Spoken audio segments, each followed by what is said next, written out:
Assalamualaikum warahmatullahi wabarakatuh. Di kesempatan kali ini saya akan menyampaikan sifat penduga parameter yang selanjutnya, yaitu konsistensi dan kecukupan. Setelah kalian belajar mengenai ketidakbiasaan dan bagaimana menghitung ragam dari suatu penduga maupun komparasi jika ada lebih dari satu penduga, mana yang lebih efisien atau ragamnya lebih kecil, maka di sini kalian akan belajar mengenai sifat kebaikan penduga yang berhubungan dengan ukuran sampel. Ya, jadi sejauh ini selalu jadi perdebatan atau pertanyaan, berapa sih ukuran sampel yang baik gitu kan? Setelah kamu belajar materi ini, mungkin kamu bisa mendapatkan pemahaman bahwa memang ukuran sampel yang representatif, ya, yang tidak yang cukup besar itu mempunyai kelebihan. Salah satu aspek yang yang dapat diperoleh, ya, sifat kebaikan yang dapat diperoleh jika kalian mempunyai ukuran sampel yang besar adalah sifat konsistensi di sini. Ya, saya mungkin pernah menggambarkan bahwa sampel ini adalah bagian dari populasi. Jika kamu ngambil sebagian kecil saja dari populasi, ya, maka satu peneliti dengan peneliti lain itu akan mendapatkan sampel yang mungkin sangat berbeda antara satu sama lain, sehingga penduga yang diperoleh oleh satu peneliti dengan peneliti yang lain pastinya juga akan berbeda-beda, berfluktuasi, ragamnya besar. Namun jika ukuran sampel besar, harapannya satu peneliti, ya, saya pernah menggambar seperti ini. Jadi ini populasi. Kalau sampelnya kecil-kecil kan gini, nggak pernah beririsan gitu ya. Satu peneliti dengan peneliti yang lain. Sehingga penduga yang diperoleh juga sangat berbeda-beda. Lain halnya dengan ukuran sampel besar. Kalau ukuran sampel besar, misalkan saya buat segini, hampir semuanya, maka peneliti satu dengan peneliti yang lain akan mendapatkan kemungkinan irisan, ya. Anggota sampel satu, peneliti satu juga mungkin saja dimasuk ke anggota sampel peneliti yang kedua. Oke, nanti peneliti yang ketiga sampelnya begini juga ada irisannya, ya. Yang akhirnya berujung pada nilai penduga, ya, yang fluktuasinya tidak terlalu besar. Bahkan ketika sampel ini diperbesar mendekati ukuran populasi, pastinya yang ini nilai penduga akan semakin mendekati nilai parameter. Nah, ini yang diharapkan dari ukuran sampel yang besar. Ya, jika N menuju tak hingga, maka diharapkan sifat penduga akan mendekati nilai parameter yang dengan istilah, ya, yang secara formal dinyatakan dengan istilah konsisten. Nah, ini saya punya ilustrasi mengenai sifat penduga yang berhubungan dengan ukuran sampel, ya, seperti saya ceritakan tadi. Ini juga sebetulnya dari data bangkitan, ya. Saya mempunyai random number generator pembangkit bilangan acak yang saya atur supaya, ya, mendapatkan variabel Y yang berasal dari sebaran normal dengan nilai tengah 50 dan ragam 25. Nilai tengah 50 ini dari 3 gambar ini tercermin, dari 3 histogram ini tercermin di tengah-tengahnya sini. Histogram ini apa? Sama seperti penjelasan yang pernah saya berikan di materi sebelumnya. Saya membangkitkan beberapa kali, ya, sampel. Untuk yang gambar ini, sampel masing-masing berukuran 6. Saya bangkitkan berkali-kali, 100 kalau nggak salah. Saya bangkitkan sampai 100 kali. Masing-masing saya hitung rata-ratanya. Kemudian rata-rata, ya, jadi ada sebanyak X bar 1 sampai X bar ke 100 dari sampel berukuran 6. Hasilnya saya buat histogram dengan gambar seperti ini. Yang gambar kedua sama ceritanya, tapi saya lakukan pada sampel berukuran 15. Jadi saya sekali menarik sampel 15, ukurannya 15. 100 sampel juga. Kalau random number aja kan nggak masalah, bisa kamu berkali-kali kamu lakukan ya. Hasilnya dibuat histogram, bentuknya seperti di gambar yang kedua, demikian pula untuk gambar yang ketiga. Tapi di gambar yang ketiga N-nya sama dengan 30. Nah, cerita saya dengan yang tadi di slide sebelumnya terlihat ya di sini. Ketika ukuran sampel kecil, saya irisannya jarang terjadi antara sampel pertama dengan sampel kedua dan seterusnya, sehingga rata-rata sampel 1, sampel 2 dan seterusnya juga jauh berbeda. Yang terlihat dari spread histogram ini yang jauh lebih lebih banyak angka yang jauh dari 50 dan angka yang lebih besar dari 50 dibandingkan jika saya menggunakan sampel berukuran 15. 15 ini lebih banyak terpusat di 50. Kalau ini hanya sekitar 40-an ya yang berada di tengah, ini sudah 60. Sisanya baru yang kecil, lebih kecil dan lebih besar, tidak sebanyak yang ini. Bahkan ketika saya menggunakan sampel berukuran 30, hampir semua ini ada di 50. Ya, karena itu tadi, sampel berukuran 30 itu sekali pengambilan berikutnya bisa jadi ada mirip-miripnya.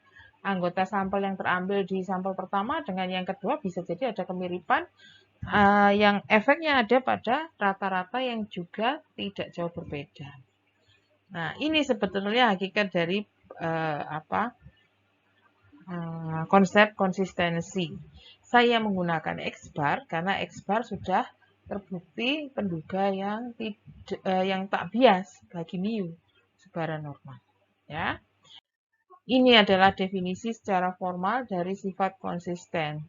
Ketika kamu memiliki penduga, N di sini adalah informasi bahwa pendugamu itu diperoleh dari sampel berukuran N.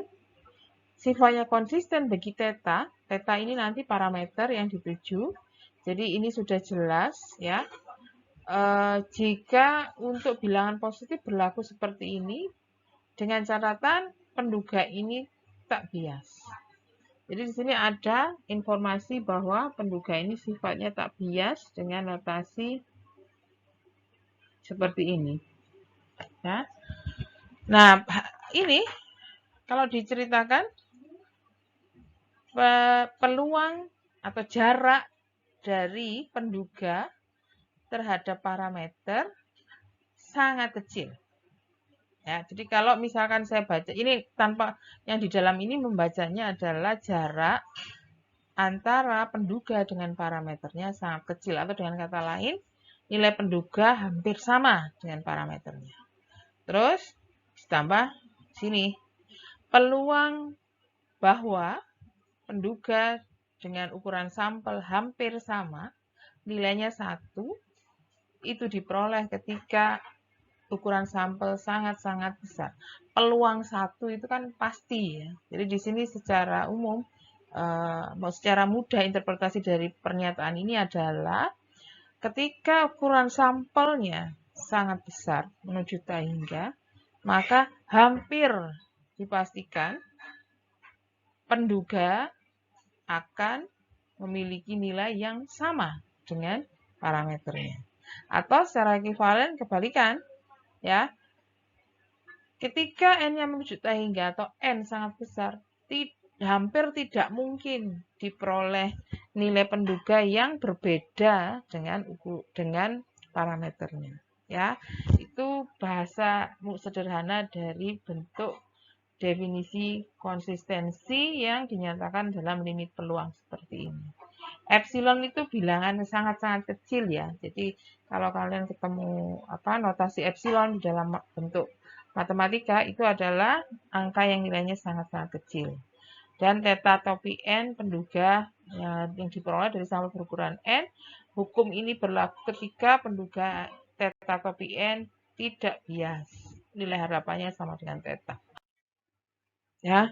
Nah, nanti ketika sifat tak bias itu terpenuhi, maka sebetulnya definisi yang tadi yang agak susah dipahami itu, atau bahasa saya malah susah dibuktikan ya, limit peluang seperti itu, maka dapat permudah pembuktiannya dengan teorema ini. Jadi kalau sudah jelas tak bias, penduga konsisten itu cukup dibuktikan dari limit ragamnya saja. Ketika ragam penduga ya pada n menuju tak hingga menuju 0 nilainya, limit ragam penduga n menuju tak hingga nilainya 0, atau bahasa lainnya, bahasa mudahnya ya, ragam penduga ketika n-nya tambah besar itu kecil bahkan menuju 0, maka sifat konsistensi terpenuhi. Jadi sekali lagi, definisi yang sebelumnya lumayan ribet dalam pembuktian karena itu limit peluang. Ya, nanti akan saya buktikan bahwa definisi yang tadi dengan teorema ini sebetulnya saling berkesinambungan, di mana teorema yang ini jauh lebih mudah untuk membuktikan. Dengan syarat penduga tadi tak bias, penduga konsisten dapat diperoleh jika kita dapat membuktikan limit ragam penduga menuju 0. Atau ragam penduganya semakin kecil ketika n semakin menuju tak hingga. Penduga semakin akurat ketika n bertambah. Seperti gambar histogram saya tadi. Ketika n-nya bertambah, ya, distribusi rata-rata tadi semakin mendekati pusatnya. Ya, tidak terlalu banyak nilai-nilai kecil, nilai-nilai besar dari yang lebih kecil atau yang lebih besar daripada minimum. Nah, nanti teorema ini akan saya buktikan menggunakan teorema Chebyshev yang bunyinya seperti ini. Di sini juga menggunakan harga mutlak yang sama, konsepnya seperti tadi, menunjukkan jarak antara rata-rata nilai X dengan mu, ya, X dengan nilai tengah, jaraknya lebih besar dari K sigma, sigma itu simpangan baku, dengan peluang yang nilainya kurang dari 1/K kuadrat. Ini teorema Chebyshev bilangnya begitu. Nilai X, ya, peluang bahwa nilai variabel lebih besar dari nilai rata-ratanya, ya, sebesar K sigma itu peluangnya kurang dari 1/K kuadrat. Ini pernah dibahas di metode statistika. Jadi kalau sebaran normal itu nilai X-nya ya semakin jauh dari simpangan baku maka peluangnya semakin kecil. Bahasa gampangnya seperti itu. Teorema ini kalau ditinjau dari variabel X yang menyebar normal, yaitu interpretasinya seperti itu. Semakin jauh dari nilai tengah, ya, semakin jauh dari rata-rata dengan ukuran K simpangan baku, maka peluang terjadinya semakin kecil. Nah, ini kita pakai untuk membuktikan teorema tadi. Ya, jadi teorema Chebyshev saya tuliskan di sini. Nah, sekarang kita akan bergerak dengan penduga, di mana padanannya di dalam peluang ini nanti X akan saya ganti dengan theta topi, mu akan saya ganti dengan, ingat, di sebaran normal, mu itu adalah nilai harapan X. Pada sebaran normal, EX sama dengan mu. Ya, sehingga kalau sekarang kita bicara konteksnya penduga, maka mu itu nanti setara dengan nilai harapan penduga. Nih, yang sudah diketahui tak bias nilainya sama dengan theta. Sedangkan sigma, ini akar dari ragam. Pada konsep penduga yang saya pakai adalah akar dari variansi. Ya, sehingga tinggal ganti saja peluang jarak dari penduga terhadap parameter, ya, lebih dari K kali simpangan baku akar var, itu peluangnya kecil lebih kecil dari 1/K kuadrat. Dan seperti ini. Ya, dari Chebyshev. Nah, sekarang saya ingin menghubungkan dengan definisi yang tadi, definisi konsistensi yang tadi. Definisi konsistensi yang tadi bisa saya hubungkan dengan ini, dengan bantuan menentukan K dengan bentuk seperti ini. Ya, ketika K saya formulasikan dengan bentuk epsilon per akar simpangan baku, per akar varian, ya, ketika kamu inputkan ke sini, kamu substitusikan ke situ, hasilnya ini akar varian kali akar varian, ini bisa dicoret kan? Jadi yang sebelah sini tinggal epsilon saja, yang di sini berubah menjadi var theta, yang bawahnya epsilon kuadrat. Ya, nih. Oke, jadi teorema Chebyshev yang tadi dengan definisi K seperti ini menyebabkan peluang yang sudah kita ganti dengan atau hukum Chebyshev yang sudah teorema Chebyshev yang sudah kita ganti dengan notasi penduga dan parameter akan menghasilkan bentuk seperti ini yang akhirnya ada yang bisa dicoret ya, seperti slide saya sebelumnya tadi, dengan hasil yang menyatakan bahwa peluang jarak dari penduga terhadap parameternya itu lebih besar dari epsilon, peluangnya kurang dari ragam per epsilon kuadrat. Itu. Nah, sekarang ini apa hubungannya dengan definisi konsistensi? Ya, di mana konsistensi tadi di depan, kalau saya ingatkan ke kalian, itu bunyinya begini. Limit n menuju tak hingga, ya, yang menyatakan bahwa peluang jarak atau peluang para penduga parameter sangat jauh dari parameter, itu peluangnya 0. Dari situ bisa kamu lihat. Pernyataan saya yang dari Chebyshev ini sudah menyerupai bentuk definisi konsistensi yang kedua, ya, yang menyatakan bahwa jarak penduga dengan parameternya itu tidak mungkin lebih besar dari epsilon. Ya. Hanya saja ruas kanan dari bentuk Chebyshev yang terakhir ini masih belum sama dengan ini. Harusnya sama dengan 0. Agar sama dengan 0, bisa kita dapat pada nilai limit ragam yang sama dengan 0. Ya kan? Jadi yang ini, kamu sudah ada definisi epsilon ya tadi. Epsilon itu definisinya nilai positif, apalagi di sini kuadrat. Yang jelas di sini penyebut tidak akan negatif, tidak akan 0, jadi ini pasti positif ya. Ragam itu juga pasti positif, hanya saja kalau ingin menyesuaikan hasil di teorema Chebyshev ini dengan definisi konsistensi di depan, maka ini harus 0. 0 itu bisa terjadi ketika ini diberi, di ruas kiri diberi limit n menuju tak hingga, di ruas kanan juga diberi limit n menuju tak hingga. Hanya saja di sini sudah kita buat batasnya yang sama dengan saja. Yang limit di ruas kiri sudah sesuai dengan definisi konsistensi.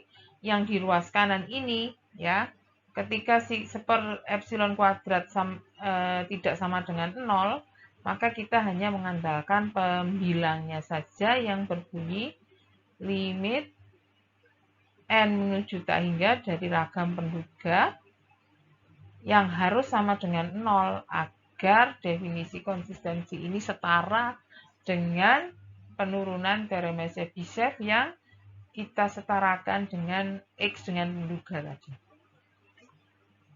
Di sini bunyinya, jika limit ragam sama dengan 0 untuk n menuju tak hingga, maka peluang dari jarak penduga dengan parameternya itu lebih besar dari epsilon sama dengan 0. Jadi peluang jarak dari penduga terhadap parameternya lebih besar dari epsilon, peluangnya 0. Yang merupakan definisi dari konsistensi, tapi yang inverse, ya, yang satunya. Kalau definisi konsistensi yang semula kan yang ini. Jarak dari penduga terhadap parameter itu pasti sangat kecil, ya, jika n menuju tak hingga. Tuh, itu yang definisi yang utama. Tapi definisi ini kita cari padanannya, apa sih bahasa peluangnya, inverse ya, inverse peluang.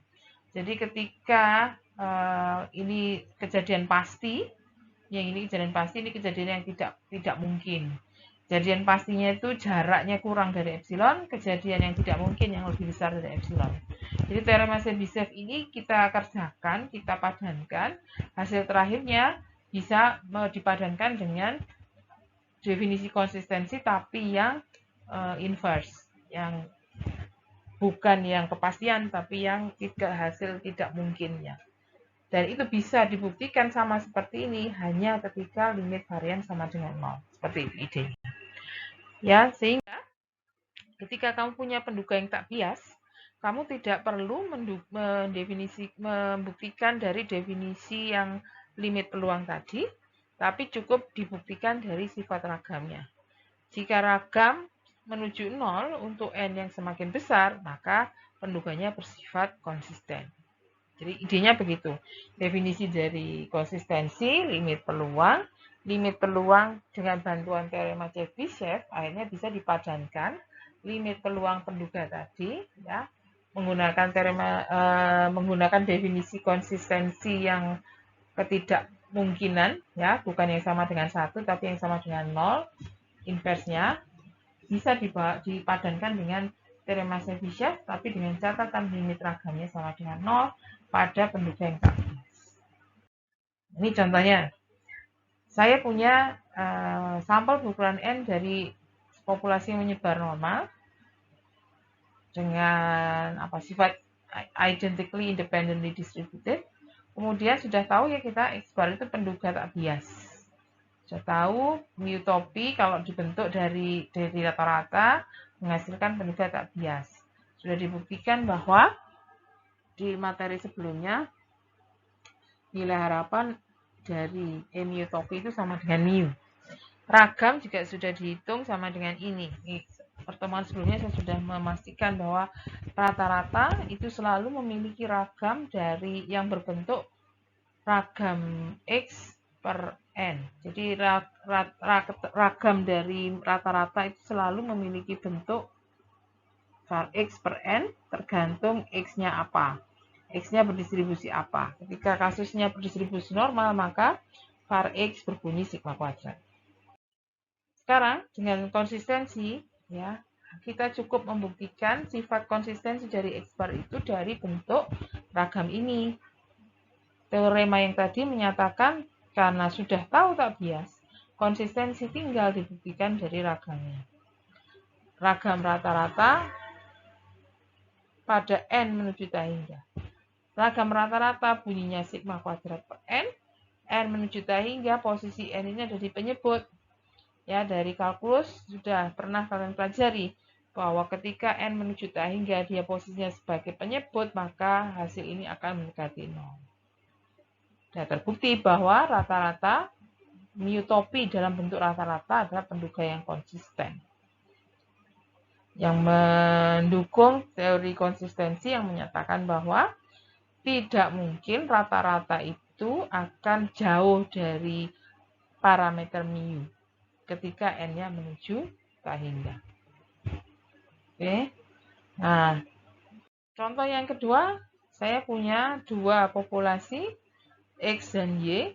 Parameter nilai tengah dari populasi X ini mu1 dan sigma 1 kuadrat. Nah, populasi Y-nya mu2 dan sigma 2 kuadrat. Saya akan membentuk penduga bagi X bar min, penduga bagi mu1 min mu2. Ya, penduga bagi selisih dua rata-rata. Atau penduga bagi selisih rata-rata dua populasi. Dengan menggunakan selisih rata-rata.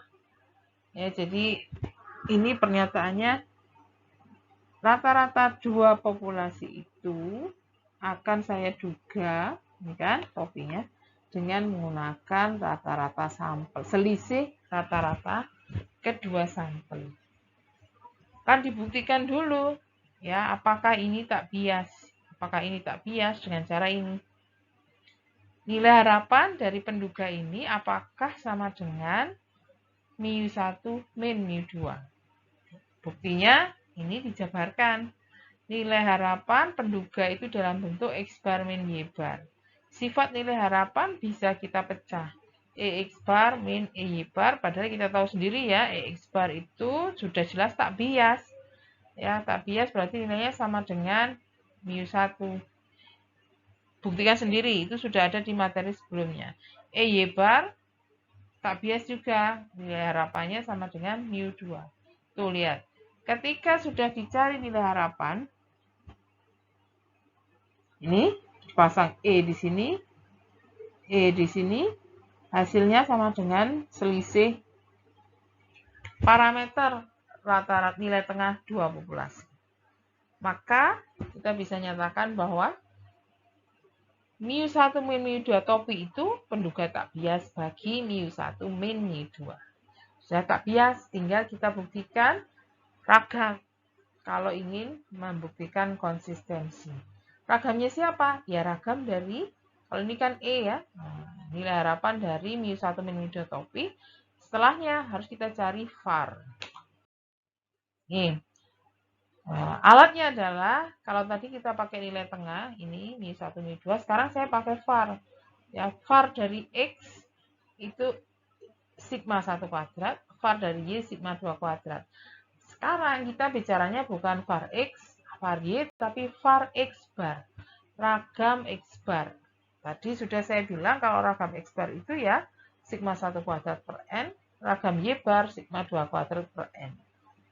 Kalau kita diminta mencari ragam selisih atau ragam penduga mu1 min mu2 yang bentuknya X bar min Y bar, ya tinggal ini pasang var di depannya.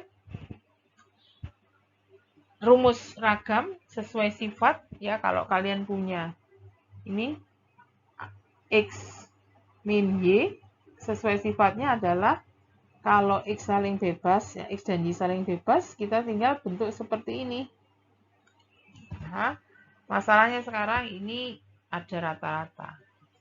Ya, karena saling bebas masih berlaku hukum itu, bisa tinggal kita jabarkan bahwa ruas kanan ini nanti akan berbunyi limit varian dari X plus varian Y. Ya. Padahal di sini varian X bar, ragam X bar, dan ragam Y bar. Padahal di sini ragam X bar bunyinya sigma 1 kuadrat per N, ragam Y bar berbunyi sigma 2 kuadrat per N. Ketika disederhanakan dengan penyebut yang sama, ini akhirnya bentuknya seperti ini. Nah, balik lagi seperti tadi, satu langkah lagi, N menuju tak hingga. N menuju tak hingga dengan posisi N ada di penyebut, N tak hingga, ya bisa kita tunjukkan bahwa itu akan sama dengan 0. Oke, jadi sudah dibuktikan tak bias ragamnya. Nah, ketika N menuju tak hingga sama dengan 0, maka dapat dipastikan bahwa penduga ini konsisten, yang menjamin bahwa tidak mungkin diperoleh nilai X bar min Y bar yang jauh dari mu1 min mu2 ketika N-nya menuju tak hingga. Atau hampir dipastikan X bar min Y bar itu sama dengan mu1 min mu2 ketika N-nya menuju tak hingga. Sifat konsistensi. Oke. Nah, itu tadi contoh saya. Satu penduga, terus ada dua penduga kan tadi, akhirnya yang contoh kedua. Penduga yang sebetulnya terdiri dari dua penduga. Ya, penduga yang bahasanya kurang enak ya. Ada satu penduga, ini. Ya, yang sebetulnya terdiri dari, nih, ya. X bar itu sebetulnya penduga bagi mu1. Y bar penduga dari mu2. Di sini berarti apa? Suatu penduga itu bisa saja merupakan fungsi dari penduga lain yang lebih sederhana. Ini tadi contoh yang paling mudah kalian lihat. Saya ingin membentuk penduga dari mu1 min mu2, isinya ya X bar min Y bar, padahal X bar itu penduga mu1, Y bar penduga mu2. Nah, sifat konsistensi dari penduga yang sifatnya seperti itu tadi bisa diperoleh dari penjabaran komponennya masing-masing. Jadi di sini saya mempunyai theta topi N yang sudah terbukti konsisten bagi theta. Konsisten bagi theta itu sifatnya ini terpenuhi semua. Nilai harapan atau tak bias sudah terbukti tak bias, ragamnya menuju 0 untuk N juta hingga, yang menjamin sifat bahwa dia tidak mungkin terjadi, hampir tidak mungkin terjadi nilai penduga jauh dari parameternya. Satu penduga yang lain saya nyatakan dengan theta topi N aksen, di mana dia juga tak bias, tapi tak biasnya menuju theta aksen. Kalau tadi ini theta aksen, ya, karena ini bunyinya aksen. Limit ragamnya juga menuju 0, yang menjamin bahwa dia penduga itu tidak mungkin berjarak jauh dari parameter theta aksen. Jika dua tadi terpenuhi sifatnya, maka akan berlaku seperti ini. Di theta topi N dijumlah dengan theta topi N aksen menghasilkan penduga baru yang pasti konsisten bagi theta plus theta aksen. Konsisten bagi theta plus theta aksen di sini bisa kamu interpretasikan bahwa tak bias nilai harapan dari jumlah penduga ini akan sama dengan parameter. Ragam dari jumlah dua penduga ini kalau dilimitkan menurut kita ini akan menuju 0. Nah, yang kedua juga begitu. Saya nggak perlu tuliskan lagi. Yang jelas, nanti ini kalau dicek nilai harapannya akan sama dengan ini. Nah, ragam akan menuju 0. Lihat komposisinya. Kalau dibentuk dari penjumlahan, dia akan menduga secara konsisten bagi jumlah dua parameter ini. Kalau penduga disusun dari perkalian, ya, dua penduga, maka hasil ini akan menghasilkan penduga yang konsisten bagi perkalian parameternya. Konsisten itu tadi definisinya nih, tak bias. Kalau di sini contoh saya yang saya contohkan yang pertama, tak bias artinya ini tadi, ya, tak bias artinya ini tadi. Nilai harapan sama dengan parameter, jumlah dari penduga secara nilai harapan sama dengan jumlah parameter, ragamnya menuju 0. Jadi kalau nanti di sini nilai harapan dari perkalian dua penduga adalah perkalian parameter, var-nya menuju 0.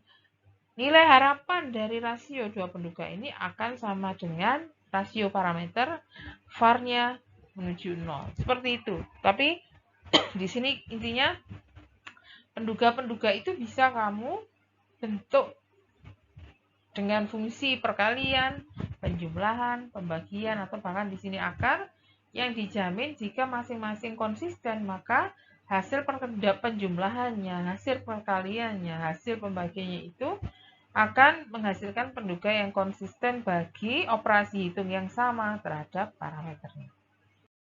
Ini contoh saya. Sama sih dengan sebaran normal ya. X distribusi normal, nilai tengah mu, ragam sigma 1 kuadrat. Dimana ini sudah kita kenal. X itu momen pertama, X kuadrat momen kedua. Ini saya tambahkan, nanti kita perlu untuk melihat ragam soalnya. X pangkat 4 itu momen keempat. Jika kemarin di pertemuan awal kalian mengenal bahwa ragam X itu bentuk definisi kerjanya adalah nilai harapan X kuadrat dikurangi nilai harapan X dikuadratkan, atau dibunyikan dia momen kedua dikurangi momen 1 kuadrat, maka untuk var X kuadrat bentuk aslinya EX pangkat 4 dikurangi EX kuadrat dikuadratkan. Jadi tinggal nambah pangkat aja. Jadi kalau tadi ini kuadrat, di sini kuadratnya X kuadrat, X pangkat 4. Di sini X kuadratnya X, jadi di sini EX kuadrat. Ya, secara momen ini disebut momen keempat. Yang ini disebut momen kedua dikuadratkan. Ya, ini diingat-ingat, nanti kita butuh ini. Akan ditunjukkan bahwa S kuadrat adalah penduga yang konsisten bagi sigma kuadrat. Ingat, rumus S kuadrat seperti ini. Jumlah kuadrat X di sekitar rata-rata yang dibagi dengan N-1. Ini akan saya jabarkan, ya, supaya nanti tujuannya menunjukkan pemanfaatan teorema yang tadi. Bahwa S kuadrat ini sebetulnya terdiri dari dua penduga yang lebih sederhana. Ya, saya sama seperti contoh yang sebelumnya, ketika ingin membuktikan ketidakbiasaan S kuadrat, saya tidak langsung menggunakan nilai harapan dari bentuk ini. Kalau kalian ingat, saya meminjam definisi Chi-square pada S kuadrat, supaya lebih mudah. Di sini juga begitu. Sewaktu ingin membuktikan konsistensi dari S kuadrat, saya tidak langsung pasang var. Harusnya kan pasang varians ya. Sudah jelas ini S kuadrat tak bias, sudah pernah kita buktikan ya. S kuadrat itu sudah pernah kita buktikan nilai harapannya sama dengan sigma kuadrat pada pertemuan sebelumnya. Pada materi ketidakbiasaan. Harusnya kita tinggal membuktikan bahwa var S kuadrat ini secara limit N menuju triangle hasilnya harus 0, kan harusnya begitu. Namun sama dengan logik atau argumen kenapa sewaktu membuktikan tak bias saya tidak langsung pasang E-nya di sini tapi diolah dulu dari definisi S kuadrat pada Chi-square.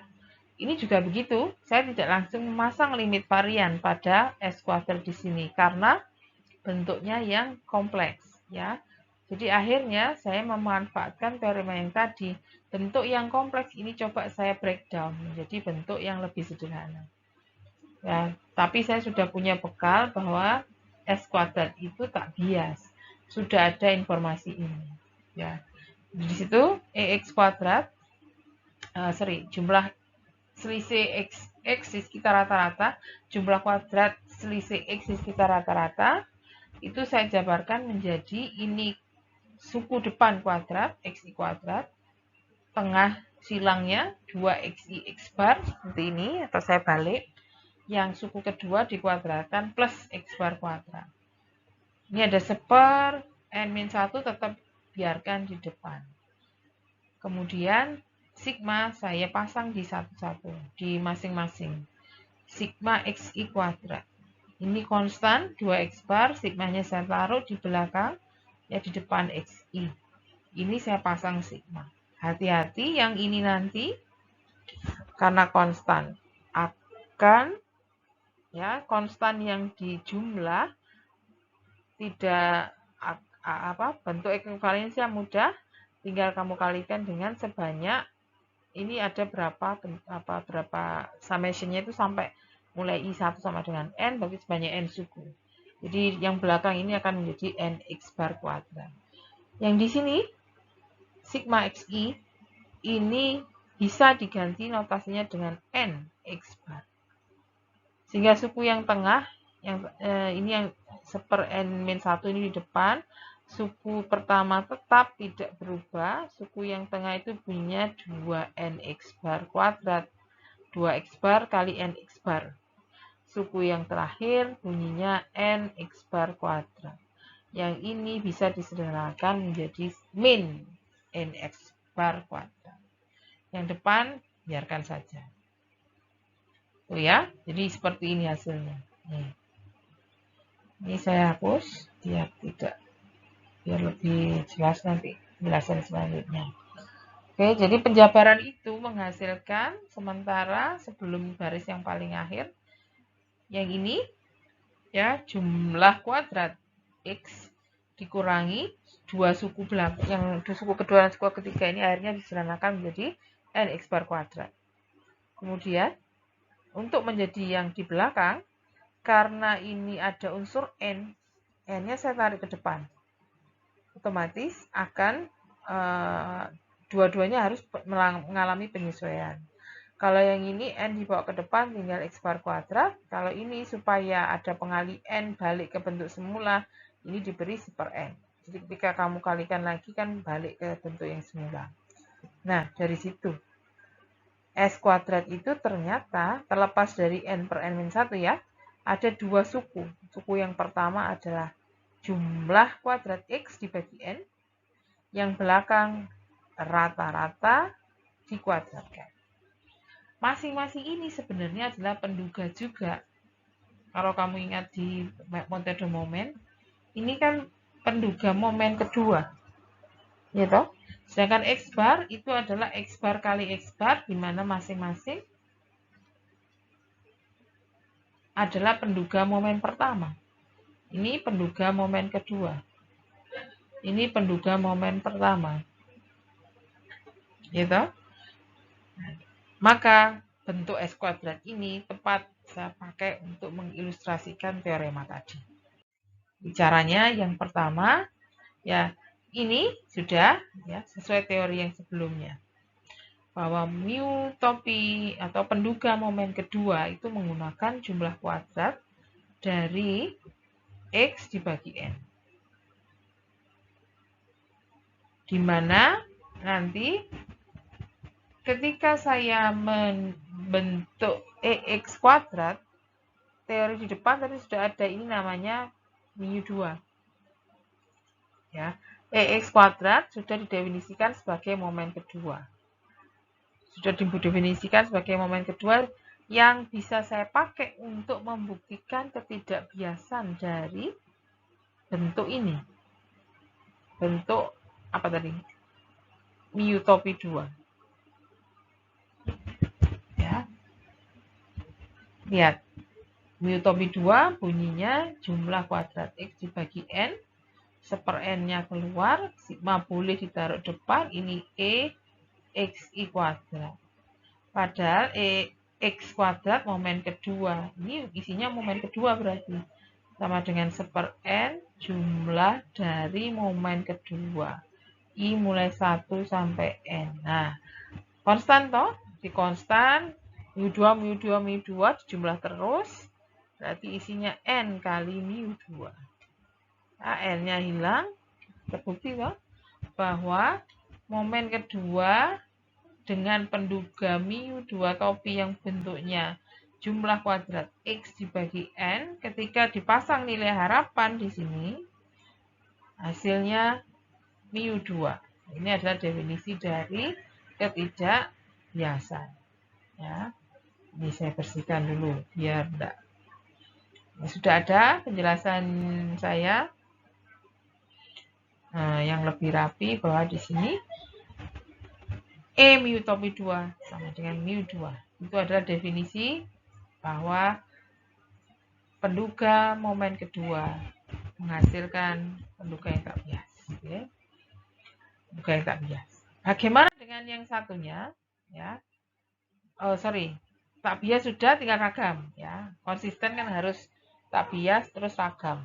Apakah menuju 0? Limit varians dari penduga momen kedua. Penduga momen kedua bunyinya tadi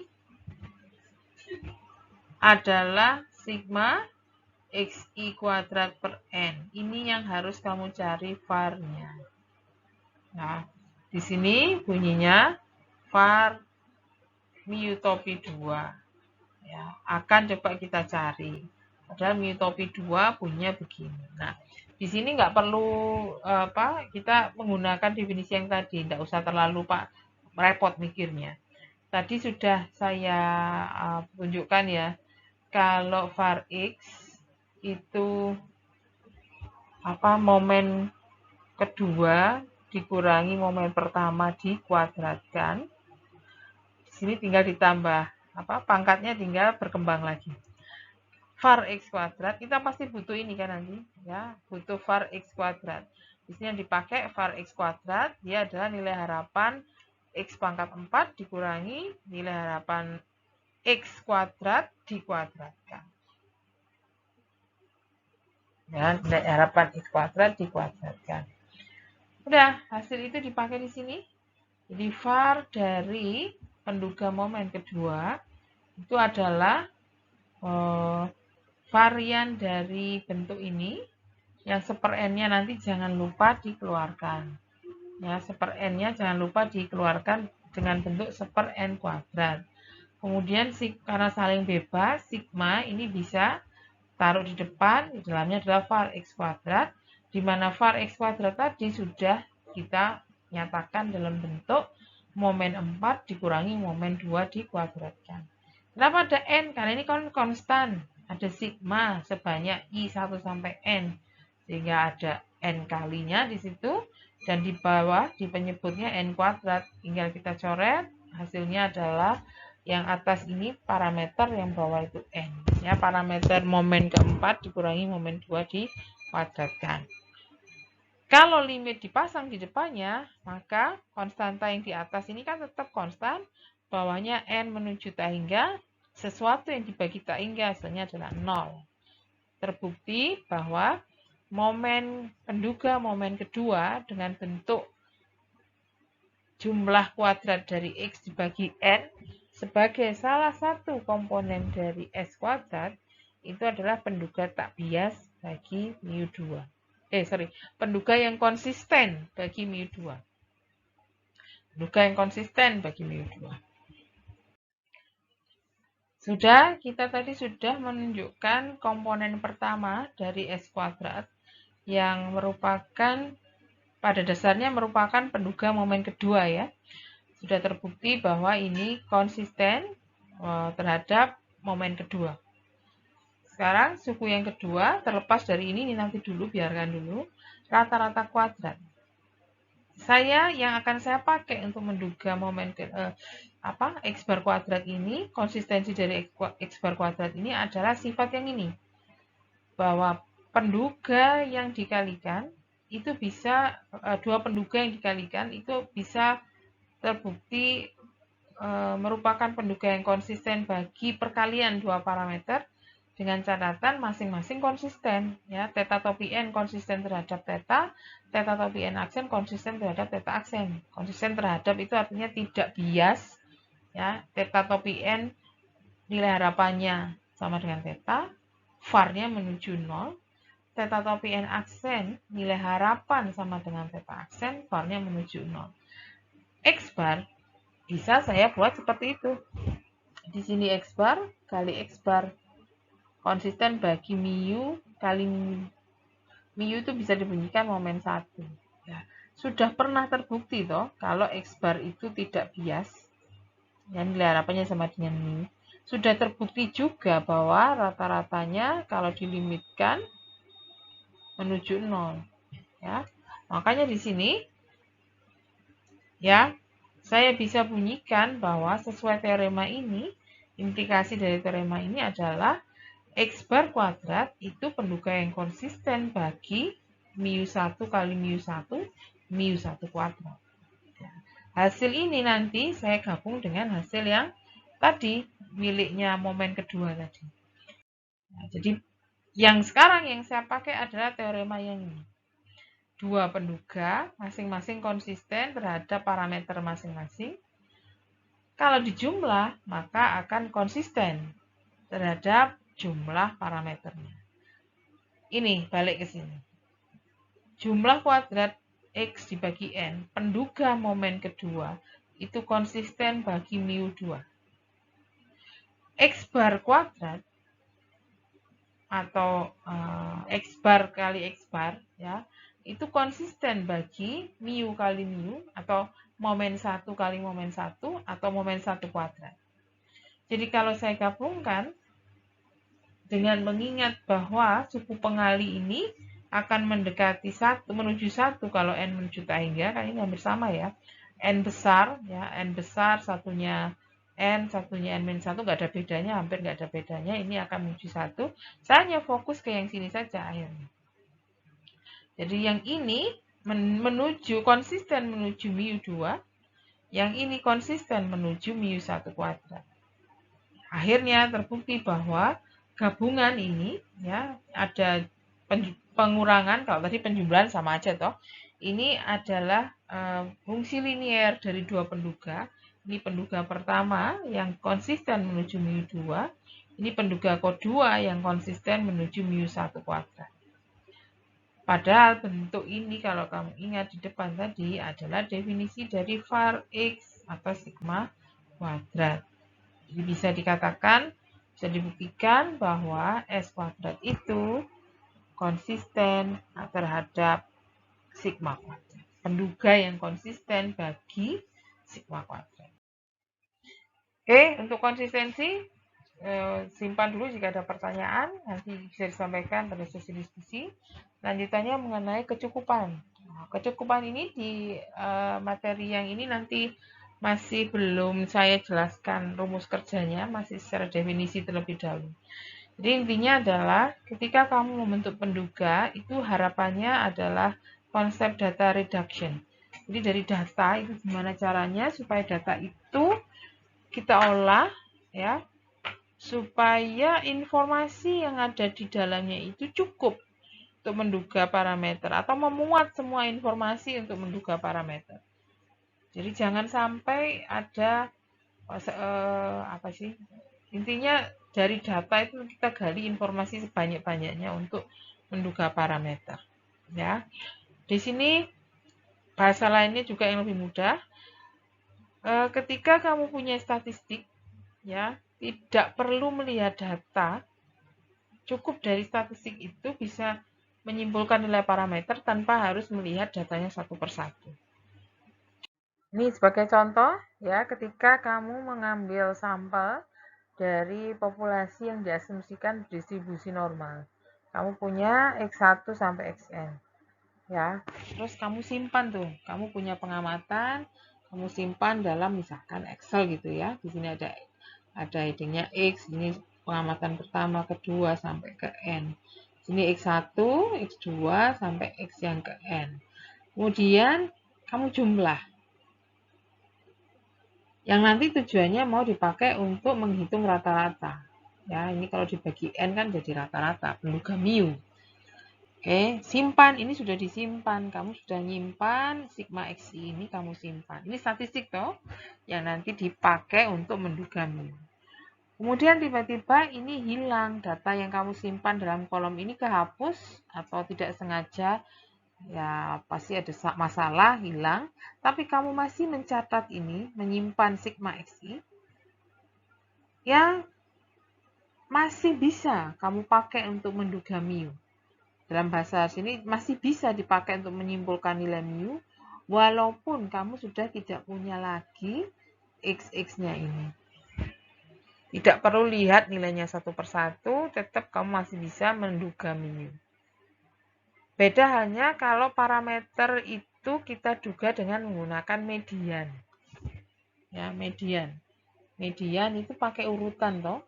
Ya, median itu adalah nilai X yang urutan ke separuhnya. Ini ingat statistika urutan semester lalu.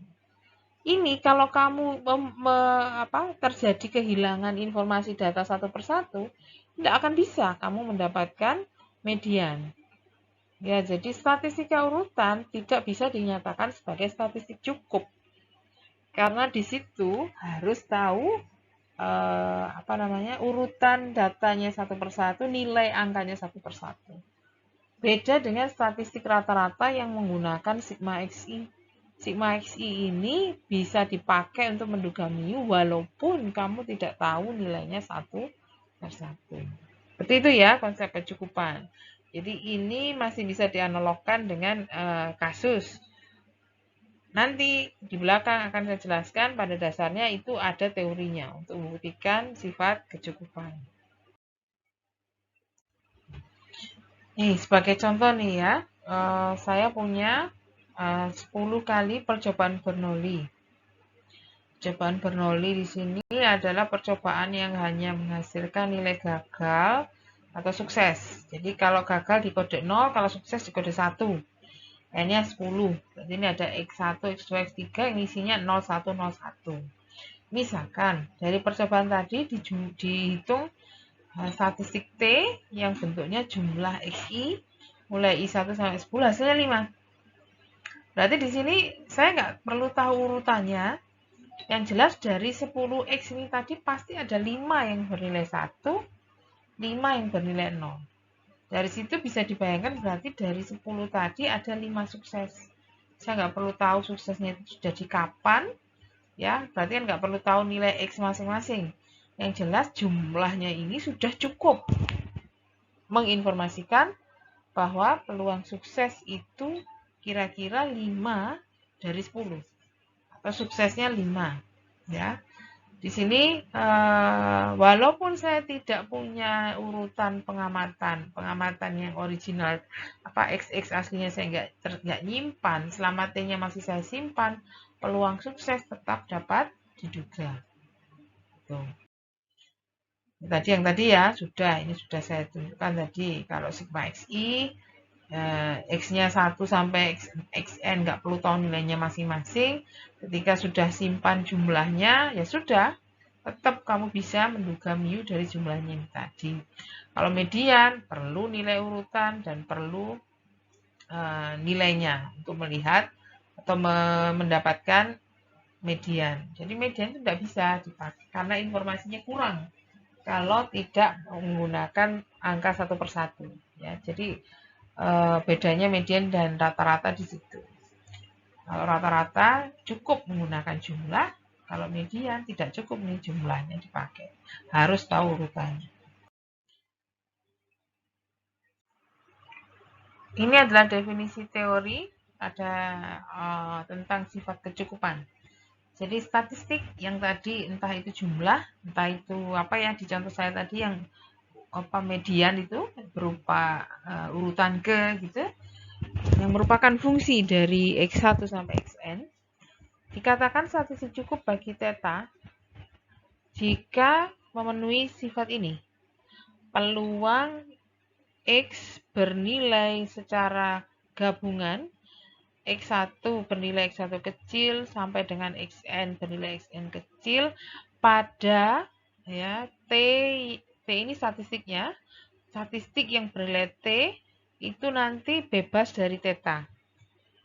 Kita tahu sendiri pada semester lalu kalian sudah belajar peluang A dengan syarat B itu peluang A irisan B per peluang B. Atau kalau kita ganti dengan variabel, ini X dengan syarat Y, yang di atas adalah peluang X, Y, yang di bawah peluang Y saja. Itu kita terapkan di sini. Jadi yang peluang di pembilangnya itu berupa gabungan X1 sampai Xn dan statistik yang bernilai T, di bawahnya peluang T sama dengan T. Nanti mencarinya seperti itu.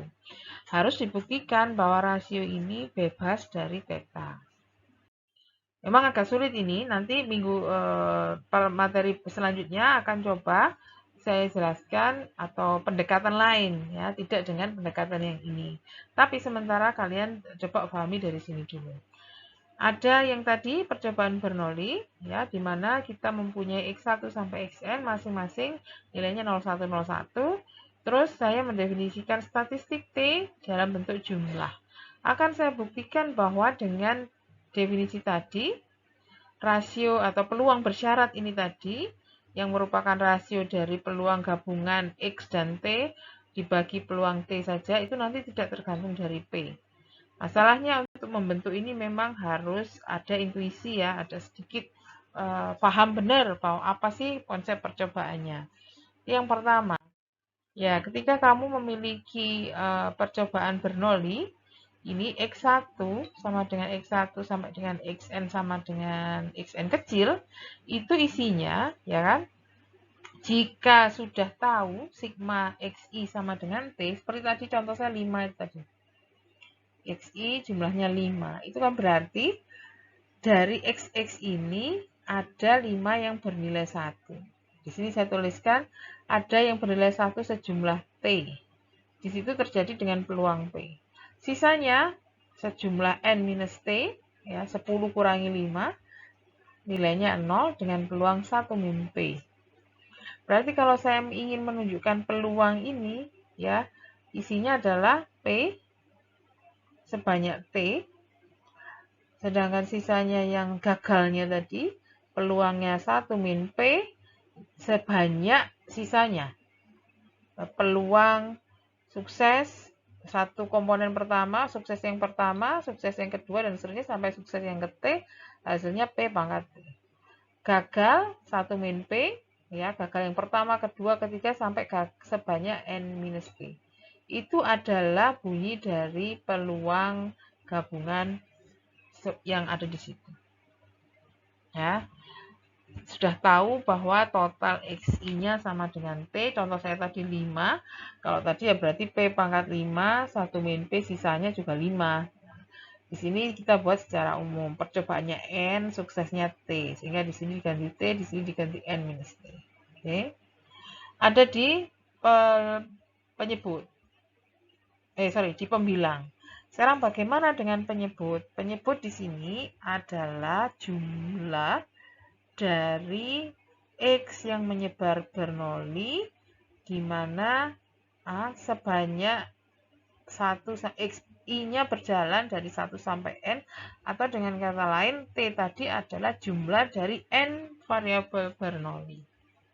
Diingat-ingat lagi semester awal-awal, N dari variabel yang berdistribusi Bernoulli itu adalah variabel binomial. Jadi T, kalau XI-nya ini berdistribusi Bernoulli, maka sigma XI atau T itu tadi distribusinya binomial.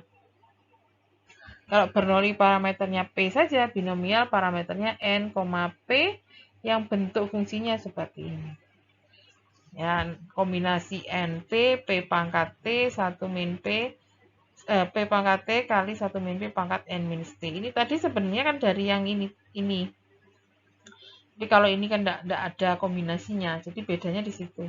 Kalau sudah Bernoulli ada dikalikan dengan banyaknya cara kalian mendapatkan angka 5 tadi. Atau kalian mendapatkan T sukses tadi.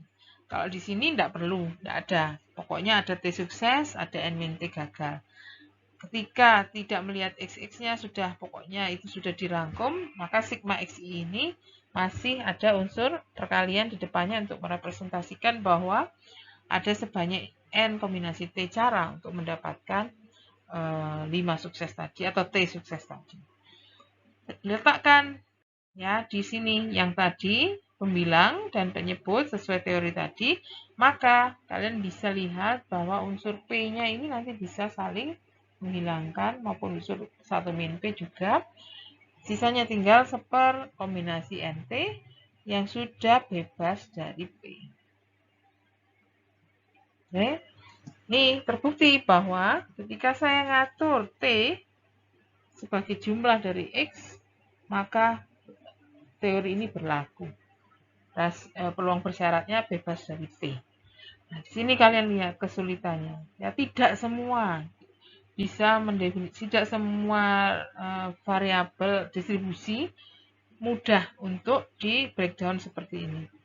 Ya, jadi untuk mencari peluang dari statistik atau distribusi peluang dari statistik itu juga tidak mudah. Kebetulan contoh kita ada hubungannya jumlah dari Bernoulli itu binomial, maka bisa dibentuk distribusi dari jumlahnya, distribusi dari statistiknya. Makanya tadi saya bilang nanti minggu depan kita pakai pendekatan yang lain.